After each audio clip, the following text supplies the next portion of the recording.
Tatizo si kwamba wanafunga magoli.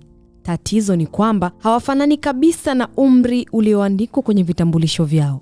Na katika soka la vijana, hili si jambo dogo kwa sababu miaka miwili tu inaweza kubadilisha kila kitu: nguvu, kiasi, stamina, hata hatima ya mchezaji. Na hapa ndipo swali linapozaliwa kimya kimya kichwani mwa kila anayechunguza soka. Je, tunaangalia watoto halisi au watu wazima waliovaa jezi za vijana?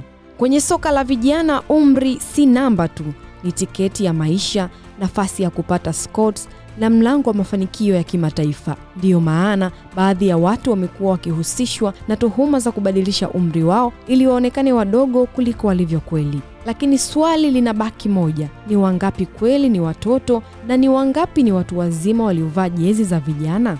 Mojawapo ya simulizi zilizowahi kuzua mjadala mkubwa ni ile ya FIFA Under 17 kombe la dunia la mwaka 2007 ambapo Brazil walikutana na Ghana kwenye robo finali. Miaka baadaye, Fabio da Silva alitoa kauli iliyozua mjadala kwenye mitandao ya kijamii na hata mtaani kwenye dunia ya soka. Nilikutana na mmoja wao na kuanza kuzungumza naye. Tayari alikuwa na watoto 3. Alinukuliwa Fabio akisema, akimaanisha kuwa alihisi baadhi ya wachezaji walikuwa wakubwa kuliko umri ulioruhusiwa. Kauli hiyo ilienea haraka sana, ikizua mashaka makubwa kuhusu umri wa baadhi ya wachezaji, lakini hadi leo hakuna ushahidi rasmi uliowahi kuthibitishwa na FIFA. Kilichobaki ni kivuli cha mashaka tu. Lakini si kila hadithi ni uvumi.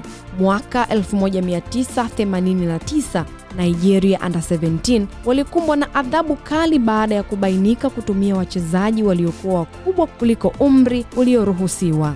Vyombo vya habari viliripoti tukio hilo kama ushahidi wa wazi kwamba tatizo hili si la kufikiria, ni halisi na limewahi kuigharimu nchi mashindano. Baada ya matukio kama hayo, FIFA ikalazimika kubadilisha mchezo wenyewe.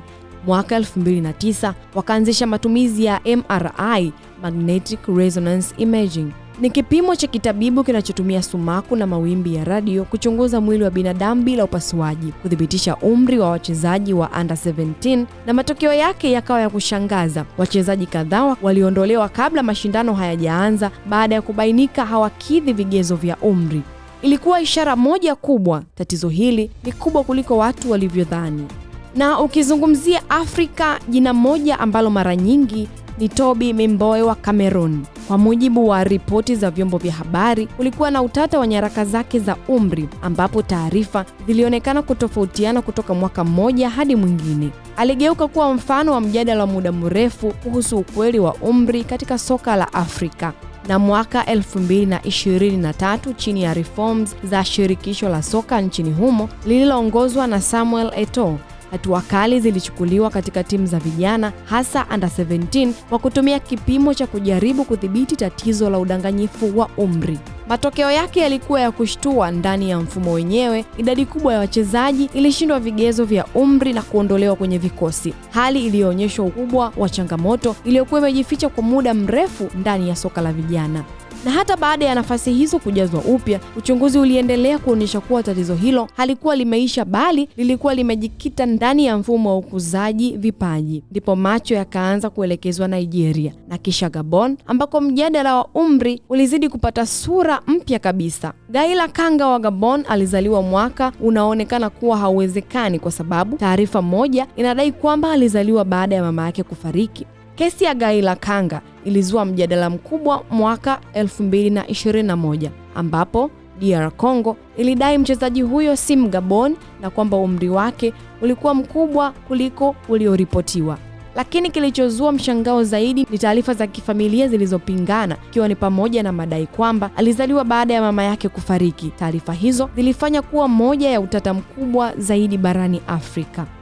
Nigeria pia imekuwa katikati ya mjadala huu mara kwa mara. Ingawa ni mabingwa wa kihistoria wa Under 17 duniani, waliwahi kupoteza karibu nusu ya kikosi baada ya wachezaji kushindwa vipimo vya MRI. Hili lilizua mjadala mkali. Je, mafanikio yao yanatokana na vipaji vya vijana au nguvu ya wakubwa wanaocheza chini ya umri? Na baada ya mechi kati ya Morocco Under 15 na Senegal Under 15 ambapo Senegal walitoka na ushindi, matokeo hayo yaliibua mijadala mitandaoni na miongoni mwa mashabiki waliohoji umri wa baadhi ya wachezaji wa Senegal, wakidai walionekana wakubwa zaidi kuliko umri unaoruhusiwa kwenye mashindano haya. Lakini pamoja na kelele hizo zilizosambaa kwenye mitandao ya kijamii na mijadala ya mashabiki, hakuna uthibitisho rasmi uliowahi kutolewa na mamlaka za soka kuthibitisha madai hayo. Hivyo suala hilo lilibaki kama sehemu ya mjadala tu usio na hitimisho la moja kwa moja. Na bado hata leo tatizo halijaisha. Teknolojia imesaidia kupunguza udanganyifu huu, lakini mianya bado ipo. Na kila inapofika mashindano ya vijana, swali lile hurudi tena. Je, tunashuhudia vipaji halisi vya watoto au tunadanganywa na watu wazima waliovaa sura ya vijana? Kwa sababu kwenye soka la vijana, tofauti ya miaka miwili tu inaweza kubadilisha kila kitu: kasi, nguvu na hata hatima ya mchezaji.